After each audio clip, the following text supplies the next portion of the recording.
नमस्कार मी तुमची होस्ट ओल्डी गोल्डी फ्रॉम सिंपल कुकिंग। आज आता आपण बघणार आहोत, कारण पावसाळा सुरू झालेला आहे आणि बरेचदा काय होतं, पावसात बाहेर जायला होत नाही, आणायला होत नाही, काहीतरी चटकमटक तर खायचंच असतं। तर मग त्याच्यासाठी लागतात मसाले। जसा मी मागे तुम्हाला सांबार मसाला सांगितला होता, आज मी तुम्हाला पावभाजी मसाला सांगणार आहे। पावसाळ्यात सहसा भाज्या उपलब्ध नसतात आणि मग स्वयंपाक करायचा कंटाळा आला की संध्याकाळी मग पावभाजी कर। मग तो मसाला नाहीये, तो कधी मिळतो कधी मिळत नाही।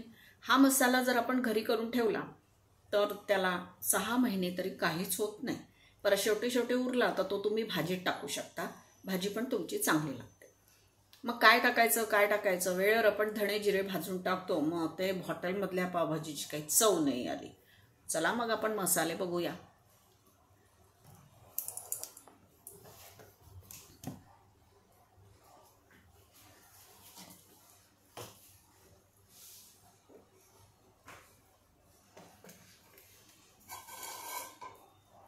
पावभाजी मसाल्यासाठी मी जे काही साहित्य घेतलेलं आहे ते मी हे तुम्हाला दाखवते। हे तर प्रथम मी खडे मीठ घेतलं, खडे मीठ टाकून मी पावभाजी भाजणार आहे, पावभाजीचा मसाला भाजणार आहे। ही हळद, ही लवंग, तेजपत्ता, त्यानंतर माझ्या घरी केलेली आमचूर पावडर। माझ्याकडे सुंठ पावडर नव्हती म्हणून मी हे वाळवलेलं आलं घेतलंय, हे पण मी यात भाजणार आहे। त्यानंतर ही काळी मिरी, हे शोप, हे जिरं आणि धणे मी 2 वाट्यांमध्ये घेतलाय। हिंग, आता हे झाले हिंग, शोप, जिरं हा बेस।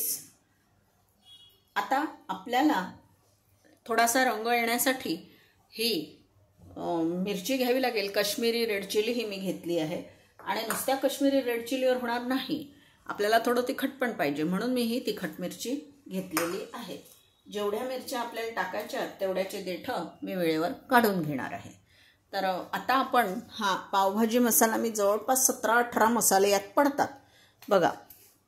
हा 1 काळे मिरे, 2 आलं, 3 ही आमचूर पावडर, 4 तेजपान, 5 हळद, 6 लवंग, 7 हिंग, 8 मीठ, 9 जिरं, 10 शोपा, 11 धणे, हे 11 झाले। ही काश्मीरी रेड चिली 12, हे 13 आणि आता मी सुगंधासाठी घेतलंय पत्थर फूल 14, हिरवी वेलची 15, मोठी वेलची 16, हे 17 स्टार फूल। आता त्याच्यामध्ये आपल्याला मी दालचिनी घेतली नाही, पण माझ्याकडे दालचिनी आहे त्यामुळे हे आहे 18, असे 18 मसाले। आणि हा 19वा मसाला सुगंधासाठी मी ही थोडीशी जायफळ पावडर करून घेतलेली आहे, तर ही जायफळ पावडर मी टाकणार आहे। तर आता आपण आपल्या मसाल्यांना सुरुवात करूया। हळूहळू एक मसाला भाजून तो थंड करायला प्लेटमध्ये ठेवूया आणि मग त्याला दळून आणू। दळल्यानंतर त्याचा रंग तुम्हाला दिसेल आणि तेव्हा तुम्हाला कळेल की घरचा पावभाजी मसाला किती सुंदर बनतो। तर आता आपण काय करायचं, हे आपण जिरे घेतलेले आहेत ना, जवळपास 50 ग्रॅम जिरे एका वाटीत बसतात। मी आता काय करणार आहे, गॅस कमी करते थोडासा, यातले ही पाऊण वाटी जिरं मी काढून घेणार आहे, धणे, पाऊण वाटी धणे मी घेते आणि या धण्याबरोबरच आपल्याला या वाटीने अर्धी वाटी शोप महत्वाची असते, अर्धी वाटी शोप मी टाकणार आहे आणि अर्धी वाटीच मी जिरं घेते। हे तर आपलं झालं एवढं। आता आपण काय करणार आहोत, हे मसाले चांगले भाजले जावेत म्हणून पहा, खारट नाही झाला पाहिजे, एवढ्यासाठी किती आपल्याला मीठ लागेल, हे एवढंच। हे खडे मीठ मी घेतलेलं आहे, हे मी खडे मीठ यामध्ये थोडंसं टाकत आहे। आता खडे मीठ मी टाकलं, खडे मिठाची वाटी वरच ठेवणार आहे आणि खडे मिठात सकट जर आपण भाजलं ना तर फार त्याला सुगंध येतो, त्यातलं मॉइश्चर निघून जातं आणि त्यातला सुगंध जो आहे तो मीठ लॉक करतं। त्यामुळे जर आपण काही भाजलं, त्याच्यात थोडंसं मिठामध्ये जर ते भाजली ती वस्तू, तर एकतर ती मिक्सरमधनं फार दळली जाते व्यवस्थित, आणि दुसरी गोष्ट त्याचा सुगंध त्या मसाल्यामध्ये लॉक होतो आणि ही खूप जुनी आणि अशी युक्ती आहे की खरोखरच होतं. अगदी माझी आजी किंवा माझी आई जर घरी मसाले भाजायचं असेल तर कढईमध्ये प्रथम खडे मीठ टाकत असत 1 चमचा आणि मग त्यानंतर सगळं ते करून घेत असत. कारण आता बघा, आता या मसाल्यांचा छान सुगंध येतोय. थोडंसं लालसर आपण करूया, खूप लाल करायचे नाही. खूप लाल केलं की पूर्ण त्याचा म्हणजे काय होतं, नुसता भुसा राहतो, त्यात तेल संपून जातं, तेल निघून जातं. आणि हा मसाला टिकला तर पाहिजे. मी तुम्हाला 6 महिने म्हणते, कारण आपण काही दर 8 दिवसाला पावभाजी करत नाही किंवा आपला ठेला पण नाही. मग आपण केव्हा करणार? 2 महिन्यात, 1 महिन्यात केव्हा तरी पावभाजी करणार. मग त्या पावभाजी मसाला जास्त झाला तर करायचं काय? आता बघा, तुम्ही पोहे करता ना, पोहे तयार झाले की त्यामध्ये थोडासा पावभाजी मसाला घालून पोहे मिक्स करून घ्यायचे. इंदोरकडे जिरावण मसाला करतात आणि तो माझा काल संपला. तो जिरावण मसाला तयार झालेल्या पोह्यांवर टाकतात आणि ते पोहे चांगले मिक्स करून घेतात. पोह्यांना फार छान चव येते. तर जिरावण मसाला आणि पावभाजी मसाल्यामध्ये एवढाच थोडासा फरक आहे की 1-2 इन्ग्रेडियंट्स जिरावण मसाल्याचे जास्त आहेत आणि ते इन्ग्रेडियंट्स पावभाजी मसाल्यात नाही घालत. काही लोक पावभाजी मसाल्यात, मी हे मसाले तुम्हाला दाखवले नाही आहेत सुगंधासाठी. तर हे मी चक्री फूल घेतलं होतं, त्यानंतर ही काळी वेलची घेतली, ही गोडी वेलची घेतली म्हणजे हिरवी वेलची, आणि हे मी दगडफूल घेतलं. ॲक्च्युली कसं आहे की दगडफुलाच्या ऐवजी जर तुम्ही जायपत्री घेतली तरी पण चांगलं लागतं. जिरावण मसाल्यात मात्र दगडफूल चालत नाही. पावभाजी मसाल्यात तुम्ही दगडफूल घातलं तर चालतं, म्हणून मी मुद्दाम दगडफूल घेतलं आणि जायपत्री घेतली नाही. तर आता मी जेव्हा जिरावण मसाला करून तुम्हाला दाखवेन किंवा त्याची रेसिपी दाखवेल त्यावेळेस मी तुम्हाला थोडंसं जायपत्री घालून मग ते कसं करायचं आहे ते सांगेन. आता मी थोडा मीडियम हीटवर गॅस ठेवते, म्हणजे काय होईल की हे जे माझे मसाले आहेत याचा सुगंध सुटला आहे, थोडेसे हे लाल होतील. मुख्य म्हणजे हे मसाले थंड व्हायला पण वेळ घेतात, उगीचच ती रेसिपी लांबल्या जाते. हे सगळे मसाले घेतले आहेत, हे व्यवस्थित भाजायचे, याला छान दळायचं आणि बघायचं. याला चाळायचं मात्र नाही, हा मसाला जाडसरच असतो बरं का. हा अगदी याची भुकटी पावडर करायची नाही. त्याची भुकटी पावडर केली तर काय होईल माहिती आहे, तुम्ही पावभाजी मसाला केला आणि मग तो तुम्ही ते मसाले ओले तर टाकत नाही, ओले करून किंवा पाण्यात भिजवून टाकत नाही. जिथे हॉटेलमध्ये पावभाजी बनली जाते तिथे ते मसाले पाण्यामध्ये मिसळून मग फोडणीत टाकले जातात. त्यांच्या फोडणीच्या जळण्याचा वास येत नाही, आपली फोडणी जळते, हो की नाही. मग म्हणून काय करायचं की भरड केली आणि गॅस बंद करून मग त्याच्यामध्ये तुम्ही पावभाजी मसाला टाका आणि मग भाजी टाका. मग तुमची जी प्रोसेस आहे ती तुम्ही करा. तुमच्या पावभाजी मसाल्याचा सुगंधही येईल आणि लोकांना वाटेल अरे अगदी हॉटेलसारखी केली. बघा यात ना आता वाफ येते. थोडेसे हे धणे मला लालसर करायचे म्हणून मी जरा थांबले. शोप छान भाजली, कारण सगळ्यात जास्त मॉइश्चर कशात असेल तर शोप, त्याच्या खालोखाल धणे आणि त्याच्या खालोखाल जिरं. हे काही लवकर भाजलं जात नाही, लवकर याचा सुगंध येतो आणि मग असं वाटतं अरे बापरे झालं बा, काढून घ्या काढून घ्या काढून घ्या. मग ते धणे दळल्या जात नाही, ती शोप दळली जात नाही, तिचे तुकडे दिसतात, कळत नाही मसाला कसा काय बिघडला किंवा असा का त्यांच्यासारखा का होत नाही आहे. आता हेच भाजायला फार वेळ लागतो, बाकीचे मसाले आपले चटचट भाजून होते. हळद, हिंग आणि माझ्याकडे आता हा काढून घेते, हेच झालं.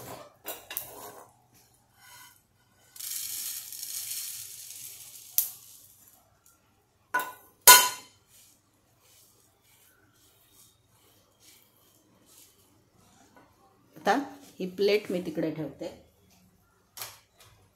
आता आपण भाजून घेऊया काळे मिरे. हे एवढे काळे मिरे आहेत, जवळपास 10 वगैरे 15 ग्रॅम असतील. आता मी याच्यामध्ये 7 ग्रॅम हे टाकते, जास्त नाही टाकत.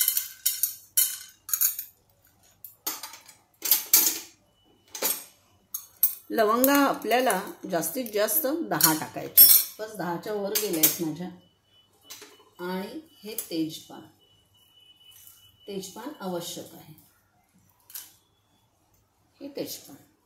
आता याला आपण चांगलं भाजून घेऊ, कारण तवा तापलेला आहे आणि या गोष्टी लवकर होतात. तेजपान भाजलं आपण. आता हा माझ्याकडे हे जे किसलेलं आलं आहे हे पण मी याच्यामध्ये टाकून भाजणार आहे. अर्धं आलं मी भाजणार आहे, अर्धं नंतर. पहिले मी याला भाजून घेते चांगलं. आलं जळायला नको, कारण किसलं आहे तर त्याचे दोरे आहेत आल्याचे. ॲक्च्युली याच्यात सुंठ पावडर टाकली जाते म्हणून मी नाही घातली. आणि आमचूर पावडरलाही भाजायची गरज नाही आहे, नंतर हळदीलाही नाही आहे, हिंगालाही नाही आहे. आणि माझ्याकडे मी तुम्हाला ही सांगितली दालचिनी पावडर तयार आहे, तर याला पण भाजायची गरज नाही आहे. आणि या जायफळ पावडरलाही भाजायची गरज नाही. या सगळ्या पावडरी तुमच्यासमोर मिक्सरमध्ये हे मसाले टाकताना मी टाकेन. मला फक्त आता हे भाजून घेऊ देत. लवंग फटफट उडायला लागली की समजायचं लवंग आणि काळे मिरे हे आपलं हे भाजून झालेलं आहे.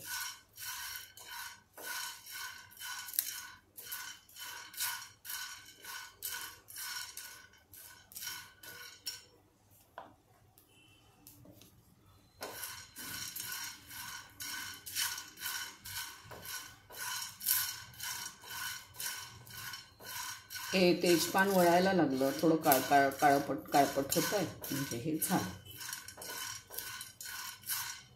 लवंगांचा वास येतोय चांगला.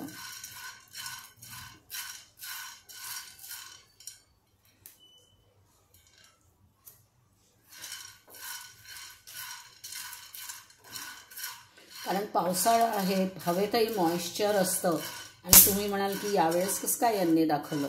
यावेळेसच आपल्याला चटकमटक खायची इच्छा होते. शरीराची खूप हे असते. हिवाळ्यामध्ये तुम्ही कच्चे किंवा फळं याच्याकडे लक्ष दिलं तर जास्त चांगलं.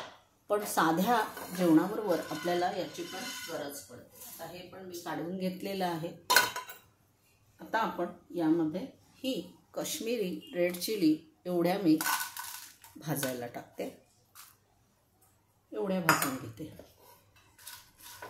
आणि या चिलीज बरोबर ही थोडीशी पण तिखट मिरची पण भाजायला टाकूया.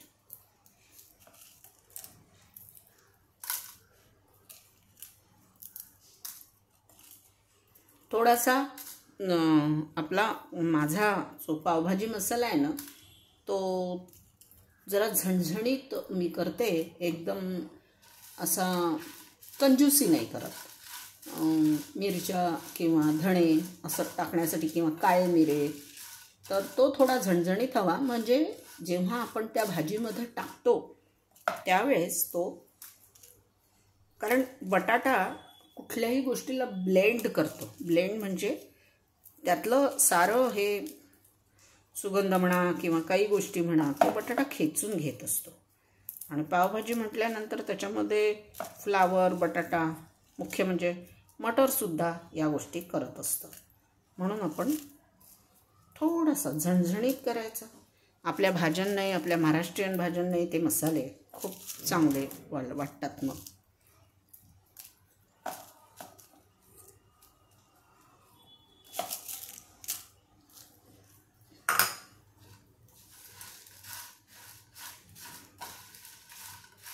मिरच्यांचा वास तर येतोय. थोड्या काळपट पण झालेल्या आहेत.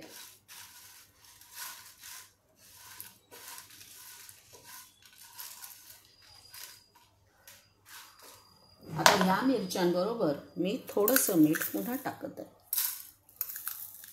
म्हणजे या मिरच्यांमधलं मॉइश्चर पटपट निघून जाईल. आणि मला एवढं मीठ पाहिजेच होतं या आपल्या पावभाजी मसाल्यासाठी, त्यामुळे मी याच्यामध्ये थोडं मीठ टाकलं.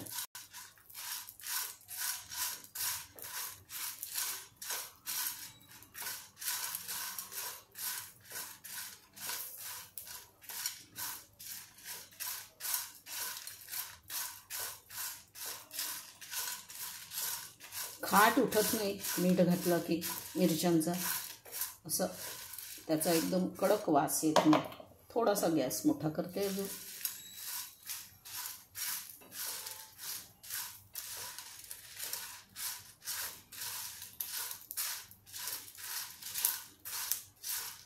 आता मी गॅस बंद करते. ह्या मिरच्या माझ्या भाजून झालेल्या आहेत.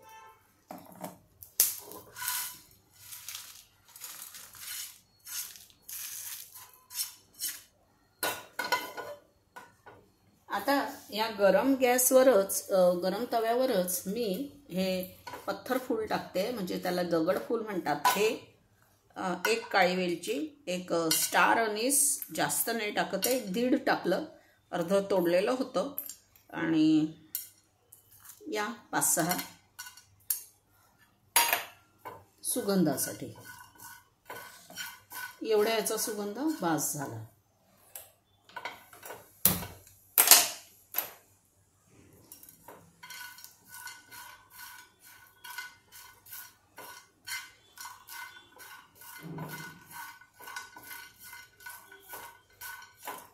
या छान फुलतात वेलची आणि खरंच सुगंध देते, आणि काळी वेलची पण छान सुगंध देते. मी तुम्हाला वारंवार सांगते की तो पावभाजी मसाला थोडासा जाडसरच दळायचा असतो. तो चाळून घेण्याची भानगड करू नका. एक तर त्याच्यात मीठ आहे, त्यामुळे त्याला किडे लागणार नाही. आणि बघा आपली आता ही वेलची आपोआप फुटते लालसर झाली की.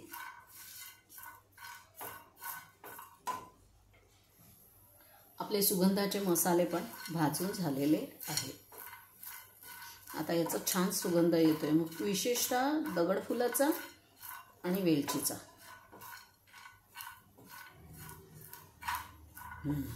छान सुगंध आला आता.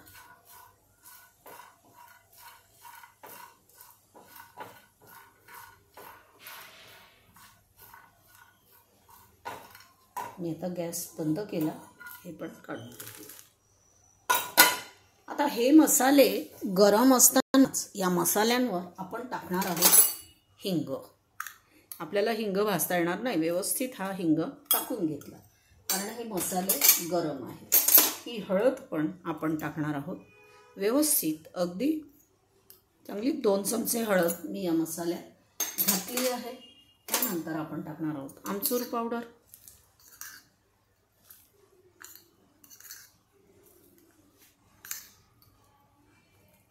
आता हा तवा गरम आहे, आणि मगाशी मी तुम्हाला सांगितल्याप्रमाणे मी अर्ध हे वाळत घातलेलं जे आलं होतं किसून, तर हे आता मी ह्याच्यामध्ये गरम तव्यावर परतवून घेते आहे. आल्याचा सुगंध जायला नको आहे म्हणून, बाकी काही नाही. तो आल्याचा सुगंध निघून गेला तर मग काही त्याची मजा राहणार नाही. तर तो एकदम गरम तव्यावर फक्त त्याला टाकून आपण असं परत परत करून घेऊया. पाहते थोडंसं त्याचा वास नाही आला आहे, सुगंध नाही आला आहे. सिम गॅसवर थोडं परतून घेते. मीठ आपण बरोबर टाकलेलं आहे या मसाल्यात, जेवढं लागतं तेवढं.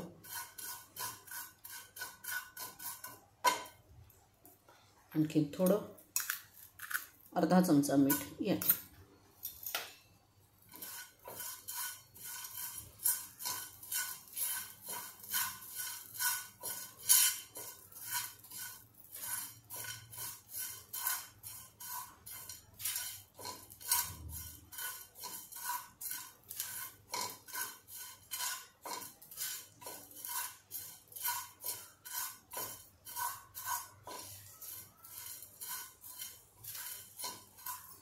आता गॅस बंद करून मी हे काढून घेते. आता माझे मसाले भाजायचे काहीच राहिलेले नाही आहे. सगळे मसाले आपण भाजले. मेन मसाला आहे दालचिनी पावडर, ह्याचाही सुगंध येतो. 1, 2, 3 आणि 4 चांगलं भरभरून मी दालचिनी पावडर टाकलेली आहे तुमच्यासमोर. आणि आता आपण ही जायफळ पावडर आहे, हिचा तर सुगंध येतोच. ही एवढी 1 चमचा फक्त मी टाकणार आहे. ॲक्च्युली अर्धच जायफळ टाकलेलं पुरतं. आता हे मसाले थंड झाले की मी तुम्हाला दळून दाखवते. आपला पावभाजी मसाला दळून तयार आहे. बघा, एकतर याचा रंगही खूप सुंदर आला आहे. हा जाडसर आहे, मी हातावर घेऊन दाखवते तुम्हाला. हे बघा, याच्यामध्ये थोडंसं अर्धबुबडे असे धणे आणि थोडंसं आपल्याला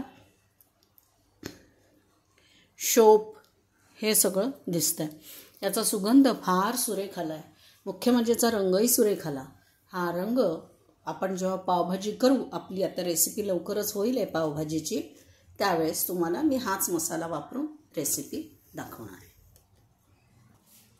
धन्यवाद तुम्ही माझी ही रेसिपी पाहिल्याबद्दल.